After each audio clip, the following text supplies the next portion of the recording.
So the biggest challenge to me in making Hotel Transylvania 2 was making sure that Gendy's animation style read clear in every shot, and by doing that what I ended up doing was making sure the environments and the backgrounds were simplified but still interesting to look at, so that when you put the animation on top of it, all the poses and all the craziness read very, very clearly, and there was nothing interfering with it. I think we learn a little bit of history in the new locations, like the vampire camp.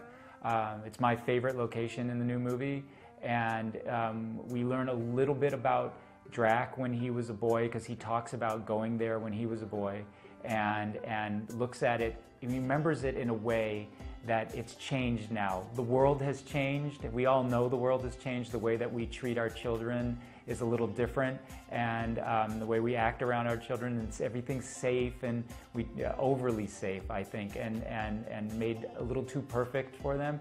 This is what the world has become, even in the monster world now. And Drac now, when he's kind of taken aback that this isn't quite the same place that he remembers when he was a kid. So my job is basically to, as a production designer, is to oversee every visual element in the film, and that means the characters, the environments, all color and lighting. I have to see it first when we're developing it in our visual development team, and then I get to oversee it again when we're building it actually in 3D, what becomes the final movie. So working with a director, what I always tell people is you need to be a good listener, because you need to make sure that you're hearing on a daily basis. Directors will constantly have different influences, ideas, and sometimes they'll just say it quickly, and if you're not listening and paying attention, you'll miss that. But it could be something very, very key to helping you design a part of the movie. So I try to listen as much as I can to, because in the end, all I'm trying to do is get the director's vision onto the screen. So the more I can listen, the better listener I can be with Gendy, the more I can get his vision up on the screen. Everything is driven by story for me. And then I try to use my style and use my artistic ability to help tell that story.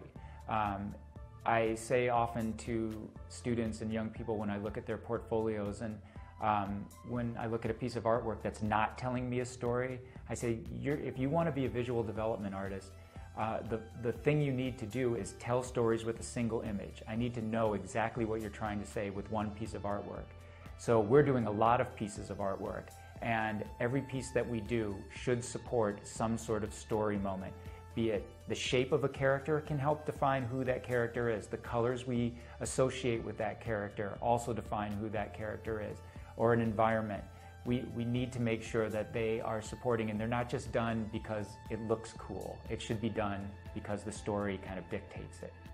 No, I mean, I work very instinctually, but I have a big history of, when I was painting background paintings, I learned a lot about color, so I couldn't sit down and explain why I make the choices I do, I just kind of do.